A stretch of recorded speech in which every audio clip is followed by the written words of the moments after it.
काम करती हूँ, पहले खाने की तैयारी कर लेती हूँ। पापा पापा इस समय क्यों फ़ोन कर रहे हैं? हेलो पापा। बेटा रीना। क्या हुआ पापा? आप इतने घबराए हुए क्यों हैं? बेटी, तू जल्दी मायके आ जा। तेरी भाभी की तबीयत अचानक बहुत खराब हो गई है। उसे बहुत कमजोरी है, चक्कर आ रहे हैं। तुझे तो पता है ना, यहाँ उसे संभालने वाला कोई नहीं है।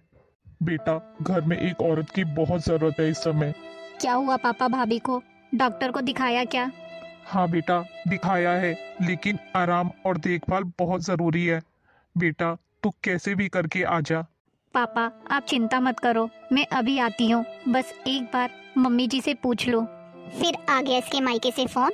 जरा सा जुकाम नहीं होता उन लोगों को कि यहाँ फोन कर देते हैं इसके पास। मैं भी इसे जाने नहीं दूंगी। लगाती हूँ अभी प्राची को फोन और बुलाती हूँ उसे यहाँ। पता नहीं भाभी की तबीयत कैसी होगी। वहाँ कोई है भी नहीं जो उनकी देखभाल कर सके। मुझे अभी माँ जी से बात करनी होगी। प्राची बेटा, क्या हुआ माँ? आप इतनी टेंशन में क्यों हैं? आज तेरी भाभी के मायके वालों ने फिर फोन कर दिया। वहाँ बुला रहे हैं। इसके पापा का अभी फोन आया है इसके पास। रहने दो माँ, कोई जरूरत नहीं है भेजने की। बेटा तू एक काम कर, तू यहाँ आ जा। बोल दूंगी तेरी नंद आ रही है, कोई जरूरत नहीं है मायके जाने की। ठीक है माँ, मैं अभी आती हूँ। अब देखती हूँ कैसे मायके जाएगी ये। माँ जी। क्या है? माँ जी, वो एक बात कहनी थी।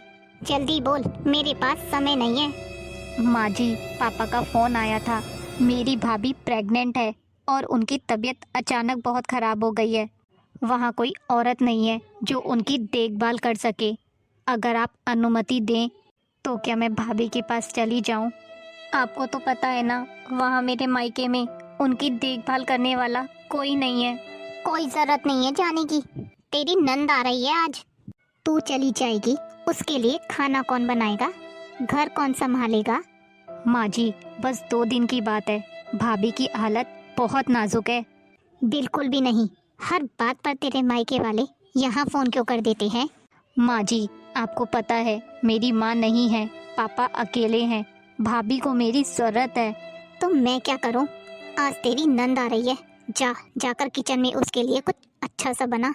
यहाँ खड़ी होके मेरे से बहस मत कर, मैंने मना कर दिया ना। लेकिन माँ जी, पापा बहुत परेशान हैं। तो क्या हुआ, वहाँ और भी लोग होंगे। यहाँ कौन संभालेगा? तू चली जाएगी तो मैं अकेले कैसे सब करूँगी? माँ जी, बस 2 दिन। एक शब्द और बोला ना तो अच्छा नहीं होगा। जा किचन में और काम पर ध्यान दे। रीना, कहाँ हो तुम? क्या हुआ रीना, उदास क्यों हो? जी मेरे पापा का फोन आया था। क्या हुआ रीना, कुछ दिक्कत है वहाँ? जी आपको तो पता है ना, भाभी प्रेग्नेंट है। उन्हें 9वां महीना चल रहा है। पापा भाभी को अस्पताल लेकर जा रहे हैं और हमारे घर में तो आपको पता है कोई औरत भी नहीं है जो भाभी की देखभाल कर सके।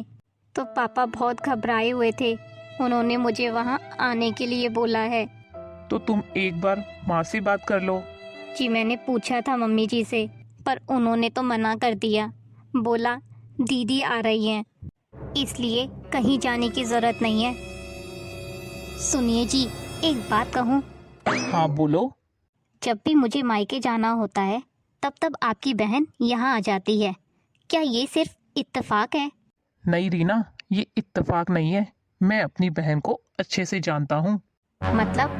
मतलब कि ये वो जानबूझकर आती है। उसे पता है कि जब तुम मायके जाओगी तो माँ को सारा काम खुद करना पड़ेगा, इसलिए वो हमेशा तुम्हारे रास्ते में रोड़े अटकाने आ जाती है। जरूर माँ ने ही बताया होगा उसे कि तुम मायके जाओगी।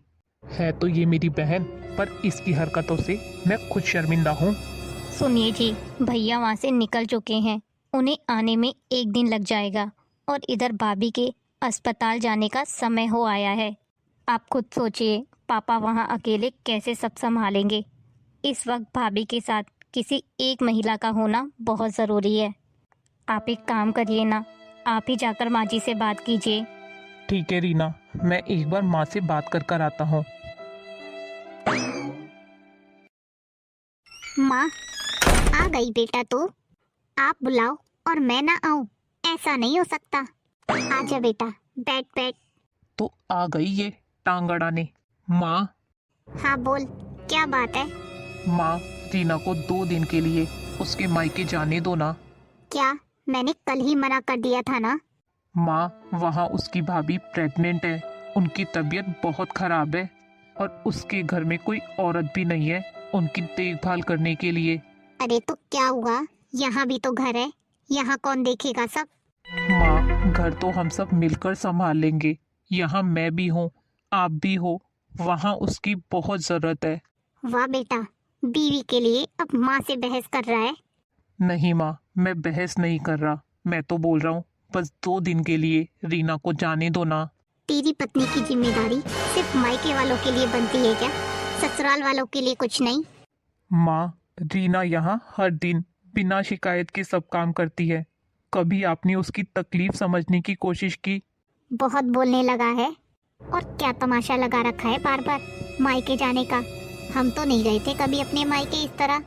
अरे भैया, वैसे भी मायका तो माँ से होता है, और भाभी की माँ तो है भी नहीं, फिर वो वहाँ क्यों जा रही है? प्राची, जरा सोच समझ कर बोलो।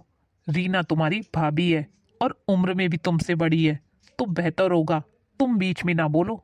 गलत क्या कह रही है प्राची? मायका माँ से होता है, और जब माँ ही नहीं है तो बार बार मायके क्यों जाना चाहती है वो? फोन आया नहीं कि बिना सोचे समझे जाने को तैयार हो गई। अरे उसकी नंद भी तो यहाँ आई है, इसे छोड़कर वो वहाँ कैसे जा सकती है? माँ, पापा जी का फोन आया था। रीना की भाभी की तबीयत ठीक नहीं है और उसके भाई को पहुँचते पहुँचते शाम हो जाएगी। अरे तो इसमें हम क्या करें? बुला ले भाभी अपने मायके से किसी को, उसकी माँ भी तो होगी ना। तो अपनी माँ को क्यों नहीं बुला लेती इसकी भाभी? समधी जी भी ना, जब उनकी जी में आता है यहाँ फोन कर देते हैं। साफ कह दो उनसे, हम नहीं भेज रहे अपनी बहू को। रहने दीजिए जी, गलती मेरी है। मेरी वजह से आपको माँ जी की इतनी जली कटी बातें सुननी पड़ती है, पर अब और नहीं। माँ जी, मेरा जवाब नहीं बदलेगा। मुझे जो जवाब देना था मैं अपनी बेटी को दे चुकी हूँ। अब मुझे इस बारे में कोई बात नहीं करनी। पर मम्मी जी, मेरे पापा वहाँ बिल्कुल अकेले हैं। आप खुद सोचिए, ऐसी स्थिति में वो भाभी को कैसे संभाल पाएंगे? बोल तो ऐसे रही हो जैसे तुम्हारे मायके में सभी औरतों की डिलीवरी तुमने ही करवाई है, जो तुम्हारे बगैर तुम्हारी भाभी की डिलीवरी नहीं हो सकती। पर मम्मी जी। पर वर कुछ नहीं, चुपचाप से घर का काम कर और अपने पापा को फोन करके कह दे कि भाभी की मम्मी को बुला ले। मम्मी जी, वही तो मैं आपको बताना चाह रही हूँ कि भाभी की मम्मी तो खुद बेड रेस्ट पर है, वो भला कैसे आएंगी? इसमें हमें क्या, वो जाने उनकी बेटी जाने। हर चीज की जिम्मेदारी हमने थोड़ी ना ले रखी है। हमने क्या ठेका ले रखा है सबका? एक बात बोलूं भाभी, वो तो मेरी मम्मी सीधी सादी है, जो इतनी देर से बस आपको समझा रही है, वरना मेरी सास के सामने तो मैं जुबान भी नहीं खोल पाती। अब देख क्या रही है, जाकर चाय नाश्ते की तैयारी कर। भूख लग रही है हमें, और वैसे भी तुम्हारी नंद आई है तो उसके खाने पीने का ध्यान रखो। नंद की सेवा तो हो नहीं पाती, चली अपनी भाभी की सेवा करने। क्या करूं, कुछ समझ में ही नहीं आ रहा। वहाँ पापा अकेले हैं, पता नहीं भाभी की हालत कैसी होगी। माँ जी ने तो साफ मना कर दिया। पापा का फोन। बेटा रीना, तू कब तक आएगी बेटा? मैं तेरी भाभी को हॉस्पिटल तो ले आया हूँ, पर इस वक्त तेरी भाभी को एक औरत का साथ चाहिए। काश कि बेटा तेरी माँ होती। बेटा तू आ रही है ना? वो पापा। बेटा, कहीं समधन जी ने मना तो नहीं कर दिया? बेटा, तेरी भाभी की तबीयत सही में खराब है और ये सरकारी अस्पताल है, तो बार बार कुछ ना कुछ सामान मंगा रहे हैं। मुझे उस बेचारी की तकलीफ देखी नहीं जा रही। नहीं नहीं पापा, आप चिंता मत करो, मैं थोड़ी देर में पहुंच रही हूँ। पापा, तब तक आप किसी नर्स को कुछ पैसे देकर मदद ले लो। मैं बस थोड़ी देर में पहुंचती हूँ। बेटा, मैंने तो सोचा था इसकी मम्मी नहीं है, इसके पापा ने इसे पाल पोस कर बड़ा किया है, तो मुझे तो लगा था माँ नहीं है तो ये बार बार मायके नहीं जाएगी। मम्मी जी, ये लीजिए चाय। मम्मी जी, पापा का फ़ोन आया था। वहाँ किसी न किसी महिला का साथ में होना बहुत ज़रूरी है, तो मैं वहाँ जा रही हूँ। एक बार में तुझे समझ नहीं आता क्या? अरे अभी मैंने मना किया था ना, ये घर मेरा है और मेरी इजाजत के बगैर तुम इस घर के बाहर भी नहीं जा सकती। तुझे दिखाई नहीं दे रहा तेरी नंद आई है? भाभी, आपको कितनी बार समझाया है, मायका माँ से होता है, और अब आपकी माँ तो है नहीं, फिर वहाँ क्या ही लेने जा रही हैं आप? दीदी, क्या मायका सिर्फ माँ से होता है, भाभी से नहीं? अगर ऐसा है तो नंद रानी सोच लीजिए कि आपकी माँ के बाद हमसे आपका मायका होगा कि नहीं। फिर तो मेरी कोई जिम्मेदारी नहीं होगी ना। हिम्मत कैसे हुई मेरी बेटी से इस तरह बात करने की? ये इस घर की बेटी है, इसका जब मन होगा ये यहाँ आएगी। अरे जब मेरे सामने तुम इसे ऐसा कह रही हो तो बाद में क्या ही पूछोगी? हाँ तो माँ जी, नहीं पूछूंगी। आप दोनों ने ही तो कहा है मायका माँ से होता है। और मम्मी जी, आप अमर तो है नहीं, तो भविष्य में इनको भी तो हमसे ही ज़रूरत पड़ेगी ना। जब माँ के बाद मेरा मायका नहीं है, तो आपके बाद आपकी बेटी का मायका हम हमेशा के लिए कैसे रख सकते हैं? तू खड़े खड़े यहाँ देखता रहेगा ये तेरी बीवी कैसे बातें कर रही है? सुन रहा है तू? मम्मी, आखिर उसने गलत क्या कहा? आप जो बातें उस पर लागू कर रही हैं, वही बातें वो भविष्य में प्राची पर भी तो लागू करेगी। मम्मी, इतनी नफरत मत भरो अपने मन में बहू के खिलाफ कि आने वाले वक्त में आपकी बेटी का मायका ही खत्म हो जाए। और प्राची, तुम याद रखो, माँ के बाद भाभी से ही तुम्हारा मायका होगा। रीना, तुम इन लोगों की बातों पर ध्यान नहीं दो। चलो, मैं तुम्हें लेकर चलता हूँ अस्पताल।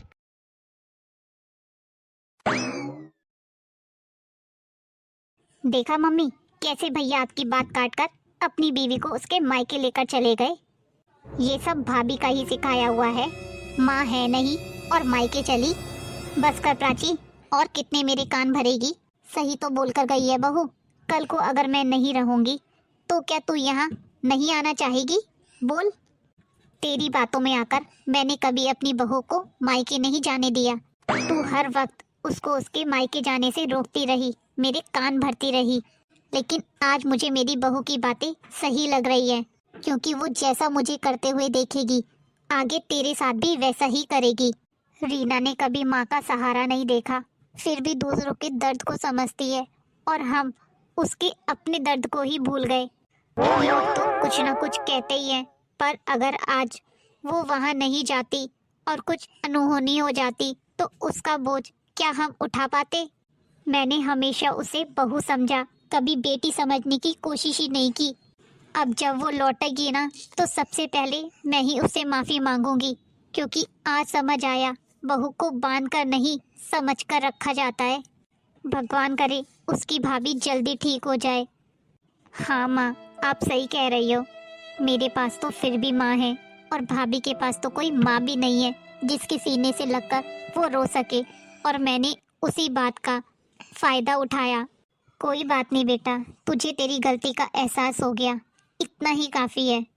अब जब भाभी वापस आएगी ना, तो मैं भाभी से माफ़ी मांगूंगी, और एक नंद नहीं बहन बनकर। अब समझ आया मम्मी, रिश्ते ताकत से नहीं दिल से निपटे हैं। आ गए बेटा तुम। बहू, तुम्हारी भाभी की तबीयत अब कैसी है? अब पहले से बेहतर है, डॉक्टर ने कहा है खतरे से बाहर है। अच्छा हुआ बहू जो तू समय रहते चली गई। भाभी, मैं आपसे कुछ कहना चाहती हूँ, मुझे माफ़ कर दीजिए भाभी। मैंने जो कहा था वो बहुत गलत था, मुझे माफ़ कर दो भाभी। आज समझ आया है मुझे कि रिश्ते जताने से नहीं समझने से निपटे हैं। और बहू, मुझसे भी बहुत बड़ी भूल हो गई, मैं बहू और बेटी का फ़र्क नहीं मिटा पाई। मम्मी जी, मैं बस इतना चाहती हूँ कि जब कभी इंसान बनकर कोई फैसला लूँ तो मुझे गलत ना समझा जाए। बहू, आज के बाद तेरा मायका भी तेरा है, और ये घर भी। किसी को तुझे रोकने का कोई हक नहीं होगा। भाभी, आज से मैं आपकी नंद नहीं, आपकी बहन बनने की कोशिश करूँगी। रिश्ते सिर्फ रस्मों और अधिकारों से नहीं, संवेदनशीलता और समझ से निपटे हैं। माँ ना होने से किसी का मायका खत्म नहीं होता, और बहू होने से इंसान होना नहीं छूटता। शब्द अगर जहर बन जाए तो रिश्ते तोड़ देते हैं, और वही शब्द अगर अपनापन बन जाए तो टूटा हुआ घर भी जोड़ देते हैं। पर बहू, मुझे अब समझ आ गया, मैं कहीं ना कहीं तुम्हें यहाँ रोककर अपनी बेटी का ही मायका खत्म कर रही थी।